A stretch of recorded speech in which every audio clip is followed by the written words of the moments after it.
सूरज ढल रहा था। पश्चिम आकाश में खून जैसा लाल रंग भर रहा था। पहाड़ों से घिरा छोटा सा गांव चंदेरी अंधेरे के आगोश में डूबने को तैयार था। गांव के बुजुर्ग दादा लक्ष्मण खेत से लौट रहे थे। उनके कदम भारी थे, सालों का बोझ उन पर सवार था। हवा में अजीब सी सन्नाटा थी, हवा का एक झोंका भी नहीं आ रहा था। अचानक पेड़ों की टहनियों से अशुभ काक का झुंड कावकाव करके उड़ने लगा। दादा लक्ष्मण रुक गए, उनकी पीठ ठंडी पसीने से तर हो गई। उन्होंने बचपन में सुनी हुई कहानियों को याद किया। उन कहानियों में भी ऐसे ही सूर्यास्त से पहले कागों का शोर आने पर कुछ अनहोनी हो जाती थी। गांव में पहुंचते ही उन्होंने देखा कि हर घर का दरवाजा बंद है। सन्नाटा और गहरा हो गया। उन्होंने आवाज लगाई, कोई है? लेकिन जवाब सिर्फ सन्नाटे की गूंज लौटी। चिंता उनके चेहरे पर साफ झलक रही थी। वह सीधे मुखिया के घर गए। मुखिया की पत्नी धनिया दरवाजा खोलकर बाहर आई। उसके चेहरे पर भी डर साफ झलक रहा था। क्या हुआ धनिया? दादा लक्ष्मण ने पूछा। दादा, गांव में भूत आ गया है, धनिया कांपते हुए बोली। भूत? दादा लक्ष्मण को यकीन नहीं हो रहा था। हाँ दादा, धनिया ने कहा, कल रात नारायण की झोंपड़ी से चीखें सुनाई दी थीं। सुबह जब गांव वालों ने जाकर देखा तो नारायण मरा हुआ था। उसका चेहरा डर से सफेद पड़ गया था और उसकी आंखें खुली रह गई थीं। कहते हैं उसने बताया कि उसे किसी भूत ने मारा है। उसके बाद से हर रात कोई न कोई गांव वाला मर रहा है। आज रात रामू की बारी थी, लेकिन वो भाग गया और उसने हमें सब कुछ बताया। दादा लक्ष्मण को गांव का इतिहास पता था। सालों पहले भी एक ऐसा ही भूत गांव को तबाह कर चुका था। उसे शांत करने के लिए एक बलि दी गई थी, एक युवा लड़की की बलि। अब क्या होगा? क्या इतिहास खुद को दोहराएगा? कुछ ही देर में रामू भी वहां आ गया। उसका चेहरा बेहद डरा हुआ था। उसने बताया कि कैसे उसे एक लंबा काला साया पीछा कर रहा था जो हवा में तैर रहा था। उसकी ठंडी सांस रामू की गर्दन पर छू रही थी। गांव के सभी लोग मुखिया के घर इकट्ठा हो गए। डर का साया उनके ऊपर मंडरा रहा था। कुछ लोग भूत को भगाने के लिए मंत्र पढ़ने लगे, कुछ तांत्रिक को बुलाने की बात करने लगे। लेकिन दादा लक्ष्मण जानते थे कि मंत्र और तांत्रिक इस भूत को नहीं रोक सकते। इन्हें रोकने के लिए उन्हें किसी और चीज की जरूरत थी। उन्हें अचानक कुछ याद आया।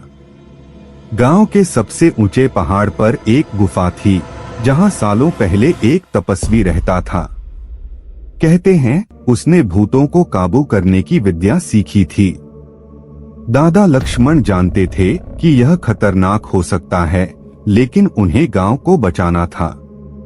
उन्होंने रामू और धनिया को साथ लिया और अंधेरे जंगल से होते हुए गुफा की ओर चल पड़े। रास्ते में अजीब आवाजें आती रहीं, काली परछाइयां उन्हें घेरती रहती थीं। रामू और धनिया डर से कांप रहे थे, लेकिन दादा लक्ष्मण हार मानने को तैयार नहीं थे। आखिरकार घंटों की यात्रा के बाद वे गुफा के मुहाने पर पहुंचे। अंदर से ठंडी हवा निकल रही थी, अंधेरे की खाई उन्हें निगलने को तैयार थी। रामू घबराकर पीछे हट गया। हम यहाँ से वापस चलते हैं दादा। दादा लक्ष्मण ने उसका हाथ थामा। नहीं रामू, अब पीछे हटने का वक्त नहीं है। गांव के भविष्य का फैसला इस गुफा में ही होगा, धनिया ने थरथराती आवाज में कहा। लेकिन दादा, अंदर क्या होगा? ये गुफा तो सालों से बंद है। दादा लक्ष्मण आश्वस्त स्वर में बोले, कुछ भी हो, हमें अपना रास्ता बनाना होगा। उन्होंने दीपक जलाया और गुफा के अंदर घुसे। हवा और भी ठंडी हो गई। अंधेरे का घना पर्दा चारों ओर लिपटा हुआ था। चमगादड़ों का झुंड ऊपर से उड़कर निकला। उनकी चीखें गुफा में गूंज उठीं। रामू और धनिया डर से दादा लक्ष्मण के पीछे छिप गए। उन्होंने दीपक जलाया और गुफा के अंदर घुसे। हवा और भी ठंडी हो गई। अंधेरे का घना पर्दा चारों ओर लिपटा हुआ था। चमगादड़ों का झुंड ऊपर से उड़कर निकला। उनकी चीखें गुफा में गूंज उठी। रामू और धनिया डर से दादा लक्ष्मण के पीछे छिप गए।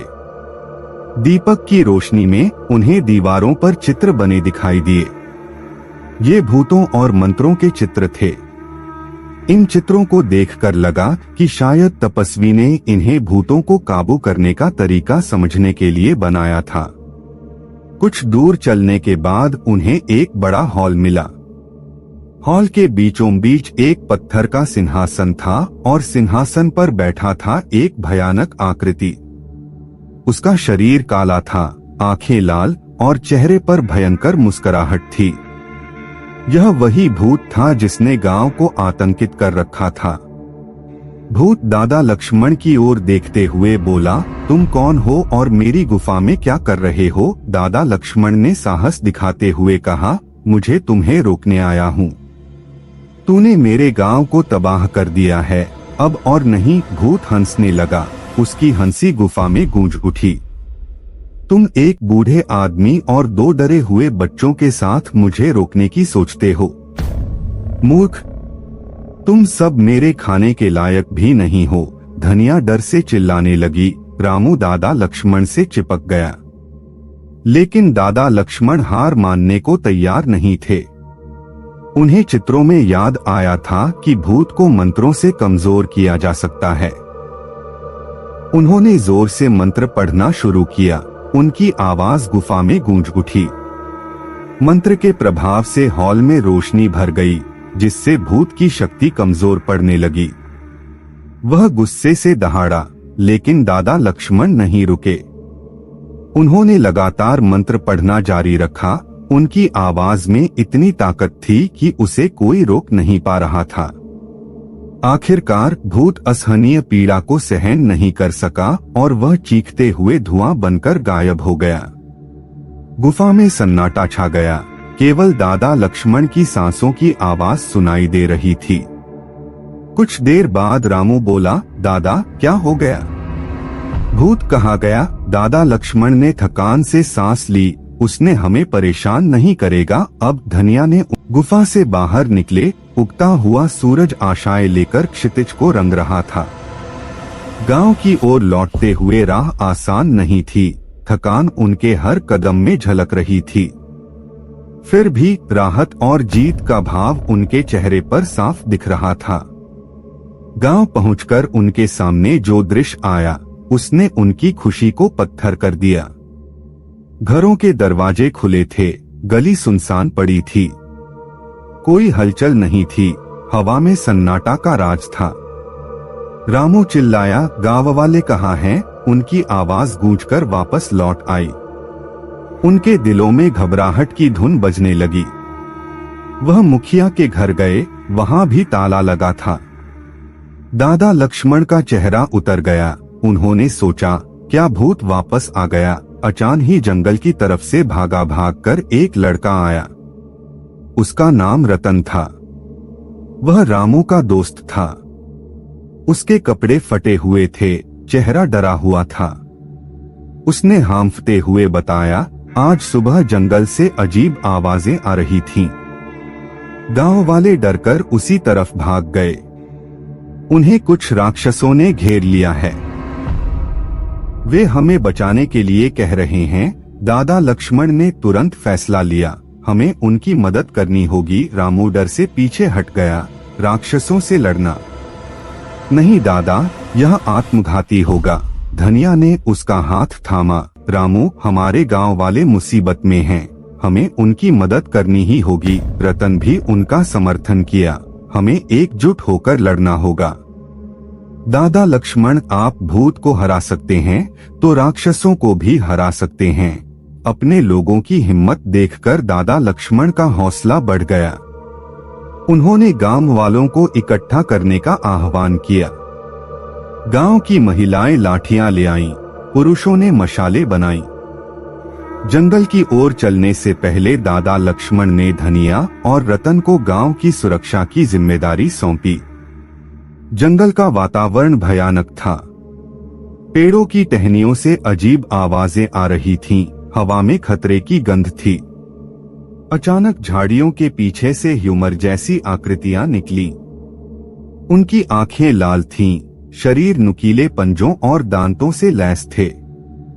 राक्षसों ने गांव वालों पर हमला कर दिया। गांव वाले डरकर चीख उठे, कुछ तो भागने लगे। लेकिन दादा लक्ष्मण ने हार नहीं मानी। उन्होंने जोर से चिल्लाकर गांव वालों को एकजुट किया। मशालों की रोशनी में वह आगे बढ़े, लाठी से राक्षसों पर वार करते हुए। उनकी हिम्मत देखकर गांव वालों का भी हौसला बढ़ा। उन्होंने मिलकर राक्षसों से लोहा लिया। लड़ाई भयंकर थी। कई गांव वाले घायल हो गए, कुछ राक्षस मारे गए। दादा लक्ष्मण को भी एक राक्षस ने पंजों से खरोंच दिया, लेकिन उन्होंने जरा भी विचलित नहीं हुए। वह गुफा में याद किए गए मंत्रों का फिर से जाप करने लगे। मंत्रों की शक्ति से जंगल में रोशनी फैल गई, जिससे राक्षस कमजोर पड़ने लगे। आखिरकार गांव वालों की हिम्मत और दादा लक्ष्मण के मंत्रों के सामने राक्षस टिक नहीं सके। वे चीखते हुए भाग गए, जंगल में कहीं खो गए। गांव वालों ने घायलों को उठाया। खुशी और राहत के आंसू उनके गालों पर बह रहे थे। उन्होंने गांव के रक्षक दादा लक्ष्मण को ढूंढना शुरू किया, लेकिन दादा कहीं नहीं मिले। उनके मन में घबराहट की सुलग उठी। क्या राक्षस उन्हें उठाकर ले गए? रामू जोर से चिल्लाया, दादा लक्ष्मण, लेकिन जवाब में सिर्फ जंगल की सन्नाटा लौटी। थोड़ी दूर जाकर उन्होंने जमीन पर खून के धब्बे देखे। उनका दिल धक धक धड़कने लगा।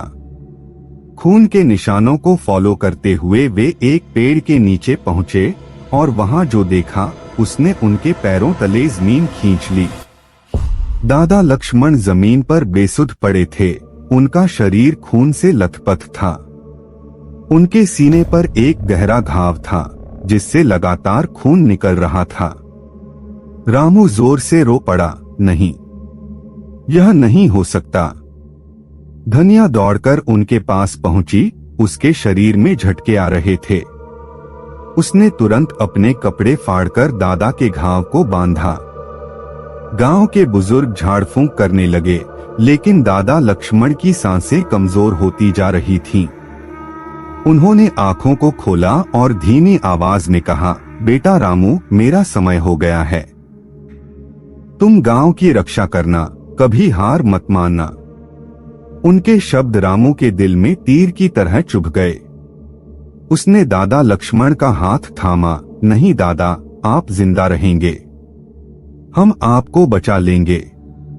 लेकिन दादा लक्ष्मण की आंखों में जीवन की चमक धीरे धीरे कम होती जा रही थी।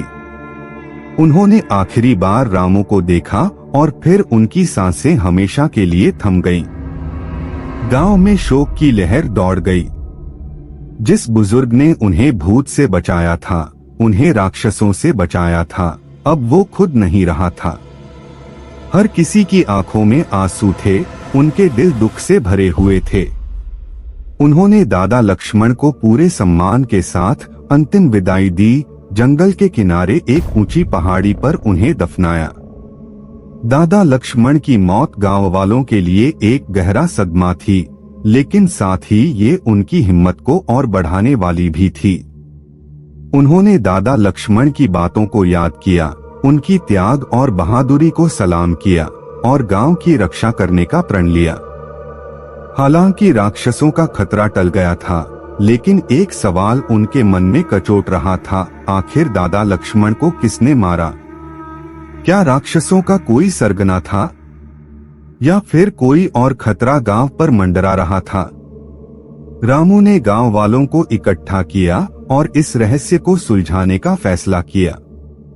जंगल की गहराइयों में छिपे हुए खतरों का सामना करने, दादा लक्ष्मण की मौत का बदला लेने और अपने गांव को हमेशा के लिए सुरक्षित बनाने का सफर अब शुरू हो चुका था। यह कहानी अभी खत्म नहीं हुई है। क्या रामू और गांव वाले इस रहस्य को सुलझा पाएंगे? क्या वे अपने गांव को हमेशा के लिए सुरक्षित बना पाएंगे? आगे क्या होगा, ये तो आने वाली कहानियों में ही पता चलेगा। उन्हें गले लगा लिया। दादा, आपने हमारे गांव को बचा लिया। दादा लक्ष्मण मुस्कुराए, यह सब हम सब ने मिलकर किया है।